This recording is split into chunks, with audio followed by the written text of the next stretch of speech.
लोग का class 11 economics semester 1 का पहला यूनिट जो हम लोग स्टार्ट किए थे माइक्रो इकोनॉमिक्स 1 का इंट्रोडक्शन वाला क्लास है ना, यूनिट 1 माइक्रो इकोनॉमिक्स इंट्रोडक्शन, जिसका फर्स्ट क्लास हम लोग खत्म किए थे। हम आप लोगों को बताए थे कि भाई इकोनॉमिक्स का मतलब क्या होता है, क्यों पढ़ते हैं, कैसे पढ़ते हैं, ये सब एक्सप्लेन किए थे। सब्जेक्ट मैटर ऑफ इकोनॉमिक्स पढ़ाए थे, एवरीथिंग आप लोगों को पूरा हम एक्सप्लेन किए थे, ठीक है ना। फिर इकोनॉमिक ग्रोथ का मतलब क्या होता है, इकोनॉमिक डेवलपमेंट का मतलब क्या होता है, ये सब आप लोगों को बताया गया था। अब हम लोग आते हैं sustainable development and it's problem.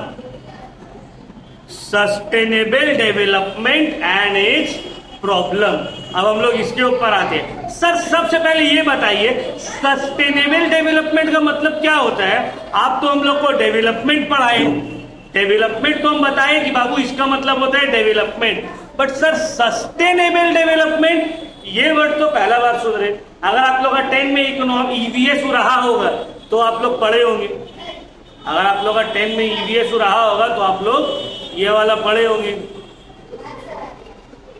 तो सस्टेनेबल वर्ड का मतलब क्या होता है और सस्टेनेबल डेवलपमेंट किसको बोलते हैं। सस्टेनेबल डेवलपमेंट का मतलब होता है, ध्यान से समझो, सस्टेनेबल डेवलपमेंट का मतलब होता है कि रिसोर्सेस को इस तरह से यूज किया जाए कि प्रेजेंट जनरेशन का जो भी रिक्वायरमेंट है फुलफिल हो जाए और फ्यूचर जनरेशन का नीड्स के लिए भी बाकी रहे। सस्टेनेबल डेवलपमेंट फिर से हम बोल रहे हैं, सस्टेनेबल डेवलपमेंट का मतलब होता है वैसा डेवलपमेंट जहां पे प्रेजेंट जनरेशन का नीड्स फुलफिल हो जाए और फ्यूचर जनरेशन के लिए भी कुछ ना कुछ रिसोर्सेस बाकी रहे। Clear. Sustainable development is a long term process to growth and even development that aims to meet the needs of the present, मतलब प्रेजेंट जनरेशन का नीड्स फुलफिल हो जाए without compromising the ability of future generation to meet their own need.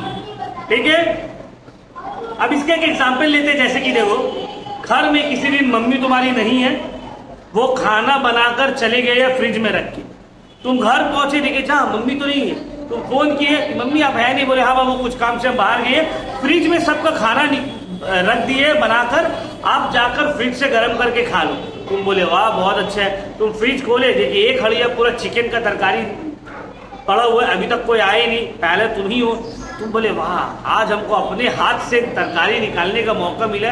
तुम आधा chicken खा के plane, ये भी नहीं सोचे कि भाई घर में और मेंबर लोग भी हो, वो लोग का हिस्सा भी तो छोड़े।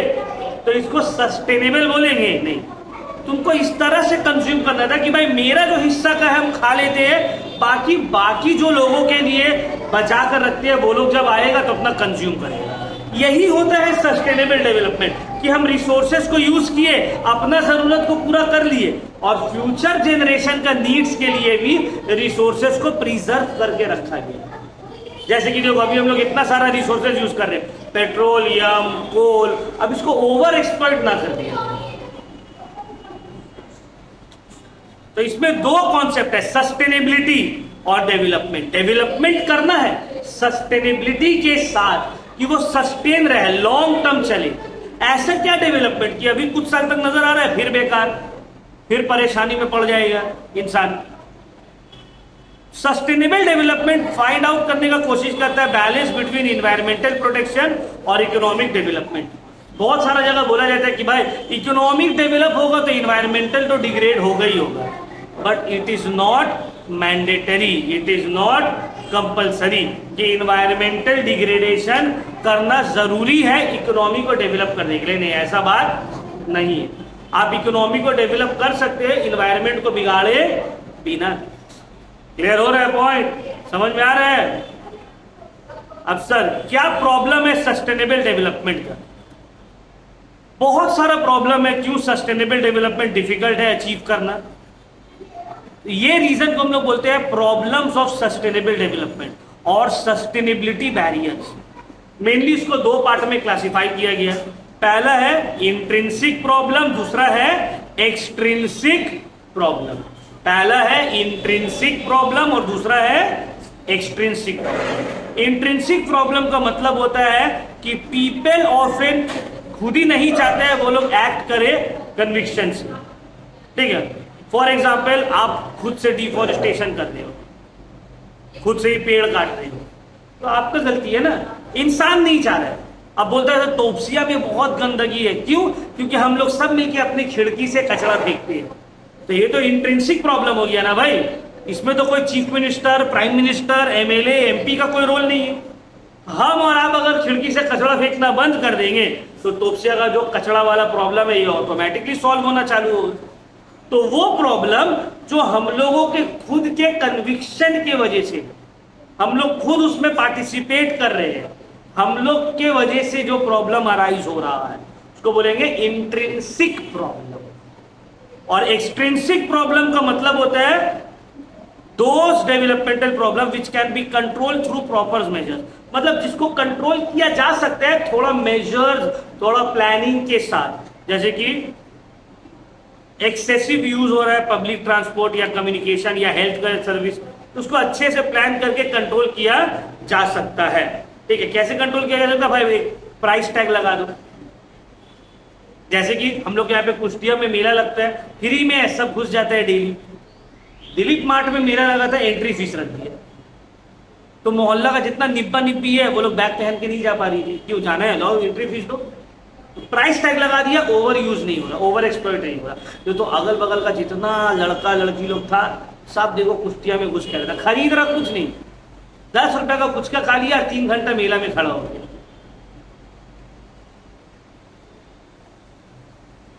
ठीक है। तो further several problems related to difficulties of measuring sustainable policies है। पहले तो गोल्स ऑफ द इन्वायरमेंट आपको फुलफिल करना होगा इकोनॉमिक डेवलपमेंट के लिए। दूसरा, ट्रेड ऑफ्स करो, शॉर्ट टर्म बेनिफिट और लॉन्ग टर्म वाइबिलिटी। अगर शॉर्ट टर्म बेनिफिट हो रहा है, लॉन्ग टर्म में नुकसान है, छोड़ दो उसको, ठीक है ना।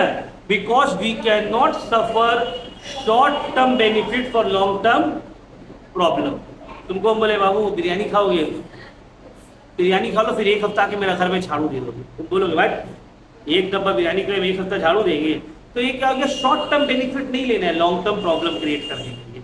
अभी जैसे तुम लोग का 11th 12th तो बहुत शॉर्ट टर्म है, जिंदगी का सिर्फ 2 साल, ये चलो हम इसको 5 साल मान लेते हैं, अभी से लेके 5-6 साल तक। अब इंसान का अगर जिंदगी 60 साल 70 साल का है, ये जो 5 to 6 ईयर है तुम्हारा, क्लास 10 के बाद 11th 12th और आने वाला 3-4 साल, ये बहुत इंपॉर्टेंट है। तो अब इसमें लेकिन हाँ प्रॉब्लम ये है कि यहाँ पे इंसान एकदम जवान है, 17 से लेके मतलब 16-17 से लेके 21-22 वाला फेज, फुल यंग टीनेज से एकदम अडल्ट की तरफ बढ़ रहे, दिल करेगा भाई घूमे फिरे, मौज मस्ती करे, इंजॉय करे जिंदगी को, और यही टाइम है करियर भी बनाने का। तो अब तुम्हारे पास ऑप्शन है, या तो तुम शॉर्ट टर्म बेनिफिट उठा लो, 5 साल खूब मौज मस्ती करो, या तो शॉर्ट टर्म पेन उठाओ और लॉन्ग टर्म आने वाला कई साल के लिए अपना करियर बनाओ, अपना लाइफ को अच्छा कर लो। यही होता है सस्टेनेबिलिटी। समझ में आया? How are problem address. अब देखो, अब हम लोग आते हैं, हम आप लोगों को पढ़ाए होंगे, याद होगा, central problems of an economy, याद है? Central problems of an economy किसको किसको याद है? What to produce and in what quantities, how to produce, और तीसरा फॉर हुम टू प्रोड्यूस। ये 3 प्रॉब्लम था। ये 3 प्रॉब्लम कैसे करके सॉर्ट आउट होता है अभी हम लोग पढ़ेंगे। How the problems are addressed. कौन सा problem? Central problems of an economy, central problems of an economy. अब एक इकोनॉमी में मेनली 3 सेंट्रल प्रॉब्लम है, एक फिर बाद में ऐड भी हो गया था, तो ये 4 सेंट्रल प्रॉब्लम्स है इकोनॉमी में, जिसको हम लोग एड्रेस करते हैं, सॉल्व करने का कोशिश करते हैं। कैसे सॉल्व करते हैं सर? अलग अलग इकोनॉमी में अलग अलग तरीके से इसको सॉल्व किया जाता है, अलग अलग इकोनॉमी में अलग अलग तरीके से सॉल्व किया जाता है। तो सबसे पहले, इससे पहले हम लोग को समझना होगा इकोनॉमी कितना टाइप का है, कितना सिस्टम है इकोनॉमी का। तो देखो, on the basis of ownership of factors of production, economy को 3 क्लासिफाई में डिवाइड किया गया। On the basis of ownership of factors of production. Economy को 3 पार्ट में क्लासिफाई किया गया है। पहला है कैपिटलिस्ट इकोनॉमी, दूसरा है सोशलिस्ट इकोनॉमी और तीसरा है मिक्स्ड इकोनॉमी। कितना टाइप ऑफ इकोनॉमी है? Capitalist, socialist, mixed. तीनों का मीनिंग जानना बहुत इंपॉर्टेंट है, ध्यान से एकदम सुनोगे सब कुछ, बहुत इंपॉर्टेंट है तीनों का मीनिंग जानना, ठीक है। अब पहले आते हैं कैपिटलिस्ट इकोनॉमी, या इसको फ्री मार्केट इकोनॉमी बोलते हैं।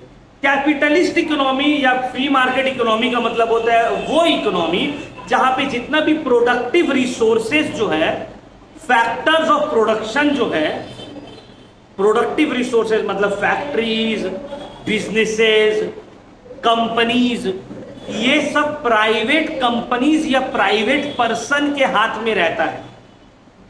गवर्नमेंट का इसमें कंट्रोल ना के बराबर है, गवर्नमेंट का इंटरफियरेंस इसमें ना के बराबर रहता है। पूरा का पूरा मार्केट, पूरा का पूरा इकोनॉमी प्राइवेट पर्सन्स लोग कंट्रोल करता है।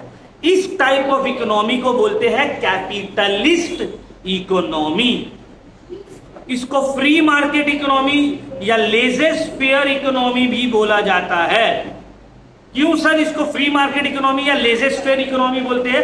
क्योंकि इसमें गवर्नमेंट, स्टेट का इंटरफियरेंस नहीं है, ये मार्केट स्टेट के इंटरफियरेंस से फ्री है, इसीलिए इसको फ्री मार्केट इकोनॉमी बोला जाता है। It is the economic system in which the state intervention in production and allocation of resources are almost negligible, and market forces of demand and supply are free to operate. और price mechanism important role play करता है। इसको free market economy भी बोलते हैं। Government का interference नहीं है, डिमांड और सप्लाई के थ्रू प्राइस डिटरमाइन होता है, ठीक है। आप एग्जाम्पल दीजिए सर कुछ ऐसा कंट्री का जहां पे ये इकोनॉमिक सिस्टम फॉलो होता हो। कुछ ऐसा कंट्री जहां पे ये इकोनॉमिक सिस्टम फॉलो होता है वो है UK, France, Germany, US, Italy, Switzerland, Japan, Canada, ये सब एग्जाम्पल है कैपिटलिस्ट इकोनॉमी। समझ में आ रहा है? इसीलिए देखो जितना बड़ा बड़ा कंपनी है सब यूएस से, क्योंकि वहां पे लोगों को फेवरेबल इन्वायरमेंट मिल रहा है ना ग्रो करने के लिए। सरकार का कोई इंटरफेरेंस है नहीं, करो तुम बड़ा बड़ा कंपनी बनाओ। कैपिटलिस्ट इकोनॉमी में मेन ऑब्जेक्टिव रहता है प्रॉफिट कमाना, बिजनेसेस का मेन ऑब्जेक्टिव रहता है प्रॉफिट कमाना, ठीक है ना। इसीलिए इसका कुछ नेगेटिव इंपैक्ट्स भी होता है। कैपिटलिस्ट इकोनॉमी का मोनोपोलीज डैमेज कर सकता है कंज्यूमर का सोवरेनिटी। मोनोपोलीज का मतलब क्या होता है? कोई एक या दो बड़ा कंपनी आ गया और वो पूरा मार्केट को कंट्रोल कर लेगा। जैसे कि अभी जियो एयर, अगर तुम एयरप्लेन में ले लो, प्लेन सर्विसेज में ले लो, तो उसमें इंडिगो या एयर इंडिया सब मोनोपोलीज ही तो हो रहे हैं। ऑनलाइन शॉपिंग में ले लो, फ्लिपकार्ट और अमेजोन, फूड डिलीवरी में ले लो तो स्विगी और जोमेटो, सब मोनोपोलीज क्रिएट हो रहे हैं कैपिटलिस्ट इकोनॉमी की तरह। और ये सब बहुत हार्मफुल है कंज्यूमर के लिए, ठीक है। इनइक्वालिटीज ऑफ इनकम बढ़ेगा, गरीब और अमीर के बीच में फासला और बढ़ेगा, क्योंकि ओनर तो कुछ ही लोग रहेगा, बाकी सब वर्कर रहेगा। ओनर अमीर होते जाएगा और गरीब होते जाएगा, ठीक है ना। नेक्स्ट आते हैं हम लोग socialist economy. Sir socialist economy का क्या मतलब होता है? देखो, सोशलिस्ट इकोनॉमी, कैपिटलिस्ट इकोनॉमी समझ में आ गया। कैपिटलिस्ट इकोनॉमी का मतलब होता है ऐसा इकोनॉमी जहां पे रिसोर्सेस का मालिक, ownership of factors of production, वो प्राइवेट इंडिविजुअल्स है। क्लियर? नेक्स्ट आते हैं सोशलिस्ट इकोनॉमी।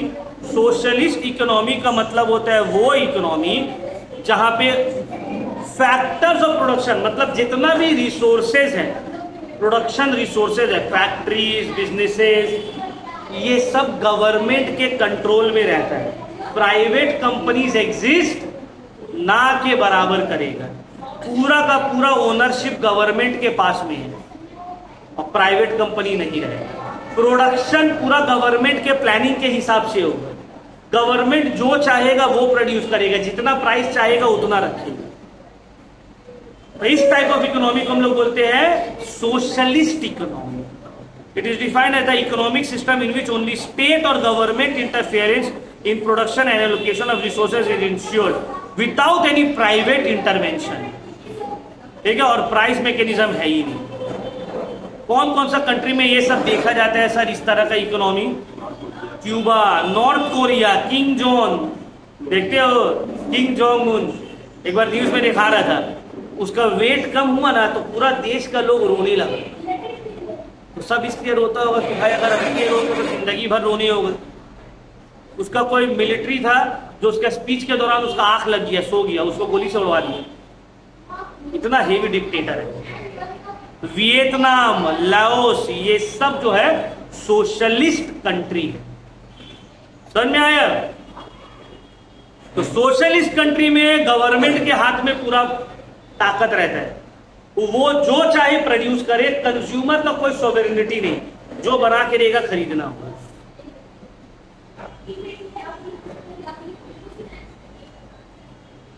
तो एबॉलिशन ऑफ प्राइवेट प्रॉपर्टी, कोई भी प्राइवेट प्रॉपर्टी नहीं रहेगा, स्टेट का कंट्रोल बहुत हाई रहेगा। ठीक है, डिमांड और सप्लाई से कोई लेना देना नहीं है, गवर्नमेंट प्राइस डिसाइड करेगा। कोई कंपटीशन नहीं, प्राइवेट कंपनी है ही नहीं तो कंपटीशन क्या रहेगा? ठीक है, और यहाँ पे ब्यूरोक्रेटिक मैल प्रैक्टिसेस देखने को मिलते हैं। अफसर बाबू लोग अरबपति करोड़पति हो जाते हैं क्योंकि वो लोग के हाथ में सब कुछ रहता है ना। थर्ड आता है मिक्स्ड इकोनॉमी। मिक्स्ड इकोनॉमी मतलब ये मिक्सचर है सोशलिस्ट और कैपिटलिस्ट इकोनॉमी। मतलब कुछ सेक्टर में आपको गवर्नमेंट दिखेगा काम करते हुए, कुछ सेक्टर में आपको प्राइवेट कंपनीज दिखेगा काम करते हुए, और कुछ सेक्टर में आपको दोनों दिखेगा काम करते हुए। तो इसको हम लोग क्या बोलते हैं? Mixed economy. इसको हम लोग क्या बोलते हैं? Mixed economy. तो मिक्स्ड इकोनॉमी मतलब वो इकोनॉमी जो दोनों का मिक्सचर है। तो mixed economy is defined as a framework of mechanism within which allocation and distribution of resources take place। मतलब नॉर्मल लैंग्वेज में बोले तो सर गवर्नमेंट भी काम कर रहा है और प्राइवेट एंटरप्रेनर्स भी है। जैसे कि इंडिया एक मिक्स्ड इकोनॉमी है, गवर्नमेंट कंपनी भी है, प्राइवेट कंपनीज भी है, दोनों साथ में ऑपरेट कर रहे हैं। इंडिया, चाइना, पाकिस्तान, श्रीलंका, ये सब जो है, साउथ अफ्रीका, ये सब बांग्लादेश, ये सब मिक्स्ड इकोनॉमी। इंडिया जब आजाद हुआ था ना तो थोड़ा थोड़ा सोशलिस्ट इकोनॉमी की तरह था, फिर धीरे धीरे उसको कैपिटलिस्ट की तरफ लाया गया। ठीक है, और अब इंडिया जो है वो एक मिक्स्ड इकोनॉमी, दोनों ही पाए जाते हैं, सोशलिस्ट फीचर्स भी और कैपिटलिस्ट फीचर्स।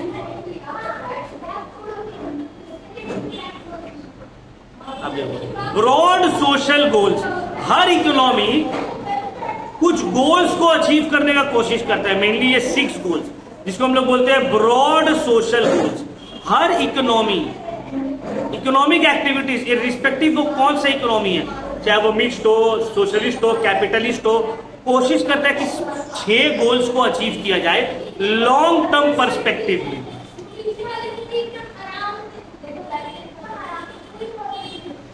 अब क्या है वो इंपॉर्टेंट सोशल गोल्स जिसको हम लोग को अचीव करना है? पहला है economic efficiency, economic equity, economic freedom of choice, economic growth, economic sustainability, economic stability. ये 6 समझ में आ रहा है बात? अब एक एक करके पढ़ेंगे सर। इकोनॉमिक एफिशिएंसी का क्या मतलब है? इकोनॉमिक एफिशिएंसी का सिंपली मतलब होता है कि हम जो भी रिसोर्स मेरे पास है उसको बेस्ट वे में यूज करें, चाहे वो कोई पैसा हो, सामान हो, कैपिटल हो या टाइम हो, और मिनिमम से मिनिमम वेस्टेज हो और ज्यादा से ज्यादा प्रोडक्शन हो। इसी को क्या बोलते हैं? Economic efficiency. For which economies are finding measure to solve the central problem. Producing the commodities, either goods or services people want most, and utilization of the scarce resources in most economized way in production of those commodities people want most of the real cost of production become low. अब जो इतना English में बोलेंगे समझ में नहीं आएगा, simple Hindi में समझा रहे हैं। इकोनॉमिक एफिशिएंसी का मतलब है मेरा हर इकोनॉमिक कोशिश करता है मेरे पास जो भी रिसोर्स है, मेरे पास जो भी है, जमीन, पैसा, स्किल, कोई नेचुरल रिसोर्सेज, समंदर, माइंस, उसको हम बेस्ट वे में यूज करें ताकि मेरा कंट्री का लोगों को मैक्सिमम बेनिफिट हो। इसको ही बोलते हैं इकोनॉमिक एफिशिएंसी। एक अच्छा बिजनेसमैन तो यही सोचेगा ना भाई कि मेरे पास जो भी रिसोर्सेज है उसको सही से इस्तेमाल करें। ठीक है। दूसरा, इकोनॉमिक इक्विटी। क्या मतलब है सर इकोनॉमिक इक्विटी का? What do you mean by economic equity? Economic equity का मतलब होता है कि इकोनॉमिक जस्टिस हो, सबके पास इक्वल चांस हो रिसोर्सेज को यूज करके इनकम जनरेट करने का, इक्वल अपॉर्चुनिटी हो सबके पास और इक्वालिटी ऑफ आउटकम्स हो। मतलब क्या है कि अगर सर हमको गवर्नमेंट हेल्प कर रहा है, हमको अगर गवर्नमेंट हेल्प कर रहा है कोई काम करने के लिए, तो मेरा बगल वाला है उसको भी हेल्प करेंगे। अगर हमको एक ऑर्डर मिल जा रहा है तो दूसरे को भी ऑर्डर मिलने का उतना ही संभावना रहे जितना मेरे है। इसको ही क्या बोलते हैं? Economic equity. कंट्री में इक्विटी का मतलब होता है इक्वल अपॉर्चुनिटी। ठीक है ना, कि लोगों को इक्वल अपॉर्चुनिटी मिले। थर्ड है इकोनॉमिक फ्रीडम ऑफ चॉइस। अब इकोनॉमिक फ्रीडम ऑफ चॉइस का क्या मतलब है? देखो, एक तो होता है पॉलिटिकल फ्रीडम ऑफ चॉइस कि हम कुछ भी बोल दिए अपने मर्जी से, जो मेरा थॉट है वो हम बिना डरे बोल दिए, है ना। ये हो गया freedom, political freedom of choice. फिर आता है रिलीजियस का फ्रीडम कि हम हिंदू रहे, मुसलमान रहे, मेरा मर्जी। इकोनॉमिक फ्रीडम ऑफ चॉइस का क्या मतलब है? इकोनॉमिक फ्रीडम ऑफ चॉइस का मतलब होता है कि लोगों के पास ये फ्रीडम रहे कि वो जो भी जॉब्स या प्रोफेशन या बिजनेस करना चाहे लीगल वे में, जो लीगल है in the eyes of law, वो कर सकता है। सेकेंडली, उसके पास ऑप्शन रहे कि वो कोई कंज्यूमर के पास ऑप्शन रहे कि वो कोई भी कमोडिटीज चूज कर सकते हैं। जैसे कि तुम अगर मान लो कोई स्टोर में गए, अब वहां पे तुमको साबुन लेना है, अब तुम बोले कि भाई हमको लक्स का साबुन दो, तो सामने वाला तो दुकानदार नहीं बोलेगा नहीं तुमको लक्स का साबुन नहीं बेचेगा, डेटॉल लेना है तो लो। नहीं, क्यों? तुम्हारे पास इकोनॉमिक फ्रीडम ऑफ चॉइस है भाई। जो भी कमोडिटी तुमको यूज करने का दिल करेगा तुम कर सकते हो, जो भी प्रोफेशन या बिजनेस तुमको करने का दिल करेगा तुम कर सकते हो। तो ये हर इकोनॉमी कोशिश करता है कि मेरे पास इकोनॉमिक फ्रीडम ऑफ चॉइस है। ये कैपिटलिस्ट इकोनॉमी में ज्यादा रहता है, सोशलिस्ट इकोनॉमी में ये एब्सेंट है, क्योंकि सोशलिस्ट इकोनॉमी में जितना भी रिसोर्सेज है वो तो गवर्नमेंट के पास है, तो तुम चाह कर भी कुछ नहीं कर सकते।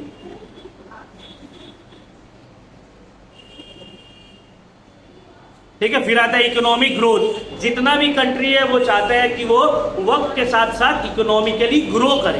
ठीक है ना। अब इकोनॉमिक ग्रोथ का मतलब क्या होता है? नेशनल इनकम बढ़े, जीडीपी बढ़े, पर कैपिटा इनकम इंक्रीज हो। ठीक है, over a long period of time. Economic sustainable development, sustainable development को अभी हम लोग एक्सप्लेन किए कि इकोनॉमिक ग्रो तो करे, डेवलप करे, बट सस्टेनेबली, मतलब ऐसे डेवलप ना करे कि इकोनॉमिक डेवलपमेंट के चक्कर में मेरा इन्वायरमेंटल डिग्रेडेशन हो जाए। अब तुमको मान लो एक बड़ा सा 5 स्टार होटल बनाना है, तुम क्या किए?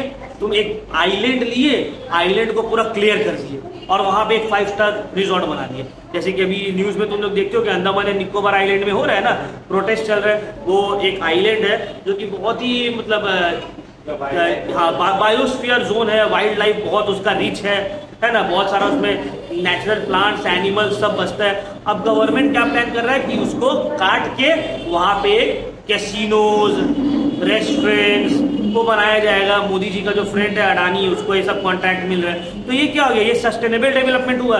एक तरफ तो सुन के बहुत अच्छा लग रहा है, इंडिया ग्रो कर रहा है भाई, बनाने दो ना। रिजॉर्ट बनेगा, वहां से फॉरेन टूरिस्ट लोग आएगा, इंडिया में फॉरेन टूरिस्ट का फुटफॉल बढ़ेगा।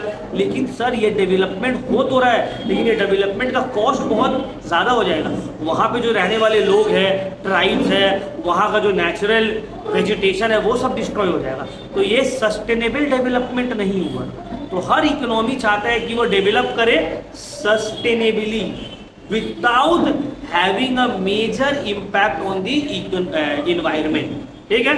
और फिर लास्ट जो ब्रॉड सोशल गोल है वो है इकोनॉमिक स्टेबिलिटी। इकोनॉमिक स्टेबिलिटी का क्या मतलब होता है? देखो, इंसान को अपनी जिंदगी में स्टेबिलिटी चाहिए, है ना। अब सोचेगा भाई मेरा जो इनकम है वो स्टेबल रहे, ये नहीं कि अब मान लो किसी इंसान का इनकम है वो स्टेबल नहीं है, कि किसी दिन तो हम काम में निकलते हैं तो 2-3 हजार कमा लेते हैं, फिर कभी कदार जो है 10-10 दिन तक काम ही नहीं होता है, तो उसका जिंदगी अच्छा गुजरेगा? वो तो टेंशन में रहेगा कि पता नहीं कल क्या होगा नहीं होगा। उसी तरह इकोनॉम जैसे इंसान सोचता है भाई मेरा स्टेबिलिटी रहे, मेरा जॉब फिक्स रहे, हम एक फिक्स्ड अमाउंट डेली कमा रहे हैं, मेरे पास बेसिक नेसेसिटीज फुलफिल हो जा रहा है मेरा, उसी तरह इकोनॉमी भी स्टेबिलिटी की तरफ बढ़ने का कोशिश करता है। हर इकोनॉमी चाहते हैं, हर कंट्री चाहता है कि मेरा इकोनॉमी स्टेबल रहे। अब स्टेबल रहने से क्या मतलब है? बहुत ज्यादा फ्लक्चुएशंस नहीं आए कि आज अगर क्रूड ऑयल का प्राइस ये है तो कल चेंज हो गया, आज अगर महंगाई इतना है तो कल महंगाई अचानक से बहुत बढ़ गया, आज अगर डॉलर, जैसे इंडिया में आज अगर डॉलर का रेट 95 है तो कल को 105 हो गया। जैसे बीच में स्टॉक मार्केट में आ रहा था, बहुत ज्यादा इनस्टेबल हो गया था, कभी कभार निफ्टी जो है 2% ऊपर चले जा रहा है, किसी दिन 2% नीचे आ जा रहा है, कभी गोल्ड सिल्वर का दाम 10-10% बढ़ते जा रहा है, कभी 10-10% एक दिन में गिर जा रहा है। तो ये सिचुएशन जो है कोई इकोनॉमी नहीं चाहता है। इकोनॉमी चाहता है कि सस्टेनेबली स्टेबिलिटी के साथ ग्रो करे, ठीक है। तो इकोनॉमिक स्टेबिलिटी ये भी 6 ब्रॉड गोल्स में से एक है, क्योंकि अगर इकोनॉमी स्टेबल रहेगा तो ही लॉन्ग टर्म में वो ग्रो कर पाएगा, ठीक है ना। अच्छा, अब इंडिकेटर्स ऑफ इकोनॉमिक ग्रोथ। अब हमको कैसे पता चलेगा कि इकोनॉमी ग्रो कर रहा है या नहीं कर रहा है? अब मान लो एक बच्चा है, ठीक है, एक बच्चा है या एक फैमिली है, अब कुछ साइंस होगा जो देख के समझ में आएगा हाँ यार ये फैमिली का ग्रोथ हो रहा है। अब कैसे समझ में आएगा? मान लो कोई 2 BHK में रह रहा है, 2 साल बाद देखिए वो 4 BHK में चला गया, 3 BHK में चला गया, बाइक था उसके पास, कार ले लिया, फॉरेन ट्रिप पे जा रहा है बार बार, समझ में आएगा यार ये फैमिली ग्रो कर रहा है, इनकम ये लोग का बढ़ा है। उसी तरह इकोनॉमिक का ग्रोथ का भी कुछ इंडिकेटर्स है। इकोनॉमिक ग्रोथ मतलब क्या है? लॉन्ग टर्म में इकोनॉमी का per capita income, national income बढ़ रहा है, उसका इंडिकेटर्स क्या है? कैसे समझ में आएगा हाँ इकोनॉमी ग्रो कर रहा है या नहीं कर रहा है? नंबर 1 नेशनल इनकम, कंट्री का जो कंबाइंड इनकम है। नेशनल इनकम का मतलब क्या होता है? कंट्री में रहने वाले जितने भी लोग हैं सबका 1 साल का इनकम को अगर आप ऐड कर दो तो वो ये नेशनल इनकम। अगर नेशनल इनकम पर ईयर बढ़ते रह रहा है इसका मतलब है इकोनॉमी ग्रो कर रहा है।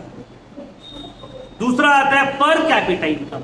अब पर कैपिटा इनकम ज्यादा इंपॉर्टेंट है। कोई भी गवर्नमेंट स्पेशली इन इंडिया वो लोग पर कैपिटा इनकम के ऊपर बात नहीं करना चाहते, नेशनल इनकम के बारे में बात खूब करेगा। यार ये नेशनल इनकम इंडिया जो है 4th लार्जेस्ट जीडीपी वर्ल्ड का जो है 4th लार्जेस्ट जीडीपी बन गया है इंडिया का, है ना। सब बोलता है अरे इंडिया जो है वर्ल्ड का भी 5th लार्जेस्ट इकोनॉमी हो गया है, 6th लार्जेस्ट इकोनॉमी हो गया है। और ये सब बात सच भी है, गलत नहीं है कि नेशनल इनकम के पॉइंट ऑफ व्यू से देखेंगे तो इंडियन इकोनॉमी अभी करेंटली 6th में है, बीच में 5th या 4th में पहुंच गया था, जापान को भी ओवरटेक कर दिया था, है ना, जापान को पीछे छोड़ दिया था। लेकिन पर कैपिटा इनकम के हिसाब से अगर देखा जाए तो इंडिया का रैंक 140 नंबर पे आता है। अगर जीडीपी के हिसाब से देख रहे तब आता है वर्ल्ड में 4th या 6th, अभी करेंटली 6th तक, कभी 5th हो जाता है, कभी 4th हो जाता है, मतलब 4th या 6th आता है। मतलब इंडिया से आगे यूएस है, चाइना है और आई थिंक फ्रांस है, ठीक है। कभी कदार यूके हो जाता है, कभी कदार जो है जापान हो जाता है, लेकिन इंडिया मोटा मोटी 5th 6th पोजीशन में रहता है। मतलब देखो कितना सारा कंट्री है जो इंडिया से पीछे है, Dubai, Saudi, Qatar, Australia, Italy, Spain, सब इतना बड़ा कनाडा, सब स्पेन, सब जीडीपी के मुकाबले में इंडिया से क्या है, पीछे है। तो देख के तो सुन के ये सब बात बहुत अच्छा लगता है कि अरे वाह क्या अच्छा चीज है। लेकिन जब पर कैपिटा इनकम के बाद आता है तो इंडिया का रैंक पर कैपिटा इनकम में 140वां नंबर पे रहता है। अभी पर कैपिटा इनकम क्या है? पर कैपिटा इनकम का मतलब होता है average income of the person living in a country.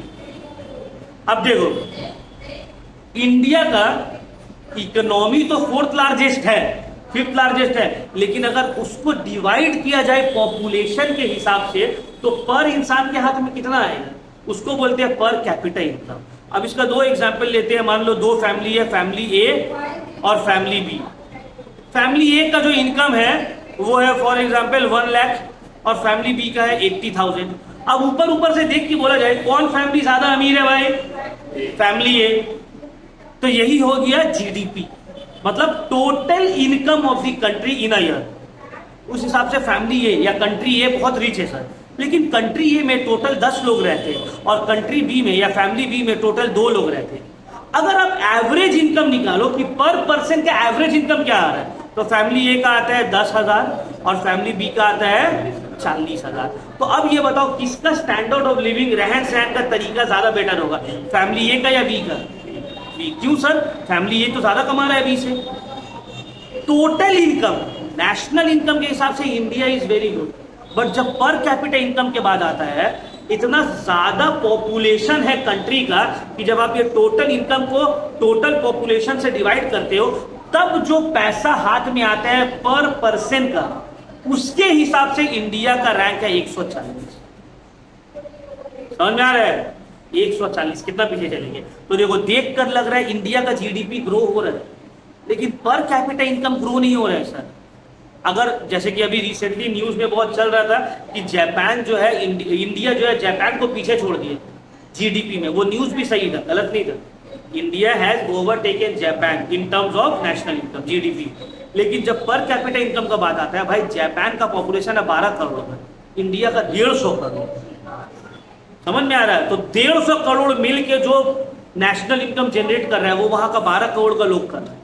तो अगर एवरेज इनकम देखा जाए तो एक जापानीज पर्सन का सालाना ईयरली इनकम इंडियन से लगभग कई गुना ज्यादा है। ऑन एन एवरेज 10-12 गुना तो ज्यादा है। मतलब यहाँ पे रहने वाले लोग अगर महीना का 20,000 कमा रहे, तो वहां का एक एवरेज पर्सन महीना का 2-2.5 लाख कमा रहे हैं। इस वजह से इंडिया का जीडीपी तो ग्रो कर रहा है, पर कैपिटा इनकम में देख के इसीलिए देखने में लगता है India is a rich country with poor people. India is a rich country with poor population. समझ में आया? तो आपका नेशनल इनकम सिर्फ नहीं बढ़े, पर कैपिटा इनकम भी बढ़ना चाहिए। सेविंग्स में इंप्रूव हो। अब सेविंग्स कब इंप्रूव होगा? जब आपका इनकम इंप्रूव होगा। जब इनकम ही नहीं है तो सेविंग्स कहां से रहेगा? इन्वेस्टमेंट इंक्रीज हो। और इन्वेस्टमेंट दो तरह का होता है, एक होता है फिजिकल कैपिटल के ऊपर, एक होता है ह्यूमन कैपिटल के ऊपर। फिजिकल कैपिटल जैसे कि मेरे पास पैसा है 1 लाख रुपया, हम क्या किए? गोल्ड खरीद लिए, फिजिकल इन्वेस्टमेंट, फिजिकल कैपिटल। दूसरा है हम वो 1 लाख को यूज किए अपने आप को अपस्किल करने में, कोई नया कोर्स कर लिए, कोई नया टेक्नोलॉजी सीख लिए। समझ में आ रहा है? तो इसको बोलते हैं ह्यूमन कैपिटल। तो इकोनॉमिक ग्रोथ का इंडिकेटर ये भी है कि इन्वेस्टमेंट जो है फिजिकल कैपिटल और ह्यूमन कैपिटल दोनों में बढ़ेगा। अब तुम एक बहुत महंगा मशीन ले लिए, यूज ही करने तुमको नहीं आता है, तो कोई फायदा है? तो मशीन तो महंगा है, इन्वेस्टमेंट ह्यूमन फिजिकल कैपिटल में तो होगा ही होगा, साथ ही साथ ह्यूमन स्किल्स को भी इंप्रूव किया। ये सब है इंडिकेटर। अगर ये सब चीज आपको देखने को मिल रहा है, तब मतलब इकोनॉमी ग्रो कर रहा है। समझ में आया? नेक्स्ट आते हैं हम लोग development, indicators of economic development. अब देखो ग्रोथ और डेवलपमेंट में ज्यादा कॉम्प्रिहेंसिव टर्म कौन सा है? लास्ट क्लास बताए थे, कौन सा बेटर टर्म है, ग्रोथ या डेवलपमेंट? डेवलपमेंट है ना। ग्रोथ का मतलब क्या होता है? देखो ग्रोथ का मतलब होता है जनरली इन क्वांटिटेटिव इंक्रीज हो रहा है। तुम 10,000 कमाते थे या 20,000 कमा रहे। डेवलपमेंट में होलिस्टिक 360 डिग्री कवर हो जाता है चीज। तो डेवलपमेंट मेनली बहुत सारा पॉइंट्स को कवर करता है। पहले तो inequality, poverty, unemployment, gender inequality. अब इनइक्वालिटी का मतलब क्या होता है? इनइक्वालिटी का मतलब होता है अमीर और गरीब के बीच का गैप। जितना भी डेवलप्ड कंट्रीज है वहां पे अमीर और गरीबी के बीच का गैप उतना ज्यादा नहीं, लेकिन इंडिया में है। इंडिया में सोचो, एक इंसान, एक न्यूज में पता नहीं सुने कि झारखंड में एक लेडी के पास राशन कार्ड या आधार से लिंक नहीं था, उसको जो 5 केजी अनाज मिलता है फ्री में, वो नहीं मिला। जो नहीं, उसको जो वो अनाज नहीं मिला फ्री में, तो उसका बच्चा भूख से मर गया, क्योंकि उसके पास और कोई ऑप्शन ही नहीं था खिलाने का। और वहीं पे एक ऐसा इंसान भी है जो अपना बेटा के शादी में 1200 करोड़ रुपया खर्च कर दिया, ये ना। तो मतलब इनइक्वालिटी ऑफ इनकम इंडिया में बहुत ज्यादा है। It is not a sign of development. बाकी कंट्रीज, यूरोपियन कंट्रीज में देखो इनइक्वालिटी ऑफ इनकम उतना ज्यादा नहीं है। गल्फ कंट्रीज में ऐसा नहीं है कि एक आदमी बिलियनर है और दूसरा तुमको नजर आएगा कोई भीख मांग रहा है, ऐसा नहीं है। समझ में आया? इंडिया का जो वेल्थ है, टॉप 1% के पास 50% ऑफ द वेल्थ है। मतलब जो टॉप 1% पॉपुलेशन है, वो लोग कंट्री का 50% रिसोर्सेस को कब्जा करके रखा है। समझ में आ रहा है? तो इनइक्वालिटी ऑफ इनकम, इनइक्वालिटीज कम रहना चाहिए, ये साइन है डेवलपमेंट का। दूसरा है पॉवर्टी। पॉवर्टी का मतलब क्या? नहीं, बेरोजगारी तो अनएम्प्लॉयमेंट है, गरीबी है ना। पॉवर्टी मीन्स गरीबी। अब गरीबी इन व्हाट सेंस, बोलो? पॉवर्टी का मतलब होता है जब इंसान अपना बेसिक नेसेसिटीज को फुलफिल नहीं कर पा रहा है, रोटी कपड़ा मकान फुलफिल नहीं हो रहा है, इसको ही बोलते हैं पॉवर्टी। क्या बोलते हैं? पॉवर्टी। तो पॉवर्टी रिड्यूस हो रहा है, साइन ऑफ डेवलपमेंट। अनएम्प्लॉयमेंट, बेरोजगारी रिड्यूस हो रहा है, sign of development. Gender inequality, gender inequality का मतलब क्या होता है? जेंडर इनइक्वालिटी का मतलब होता है भेदभाव मर्द और औरत में। ये मर्द है, इसको सेम काम का 20,000 दो, तो लेडी कर दिए 10,000 दे दो, ये नहीं। जेंडर इनइक्वालिटी कम। इन्वायरमेंटल डिग्रेडेशन कम रहे, मिनिमाइज हो, ये सब साइंस है डेवलपमेंट का। These are the signs of development. तो डेवलपमेंट सिर्फ इनकम से नहीं आता है, income, education, health, poverty, unemployment, literacy rate बढ़े, अनएम्प्लॉयमेंट रेट कम हो, ये सब आ जाता है किसमें? डेवलपमेंट में। तो development is a wider term, more holistic approach. ठीक है? तो क्लियर हो गया यहां तक? नेक्स्ट क्लास में हम लोग फंक्शंस से स्टार्ट करेंगे, ठीक है ना? एक क्लास और लगेगा, ये वाला चैप्टर कंप्लीट हो जाएगा। यहां तक अगर आपको कोई भी डाउट होगा हमसे पूछ सकते हैं, ठीक है? ये कराने के बाद इसके एमसीक्यूज भी देंगे, हम टेंशन नहीं लेंगे। और जो भी डाउट होगा हमसे तुम लोग आराम से पूछ सकते हो, कोई हिचकिचाने का बात नहीं है। टॉपिक क्लियर होना चाहिए, समझ में आना चाहिए पूरा चीज, ठीक है ना?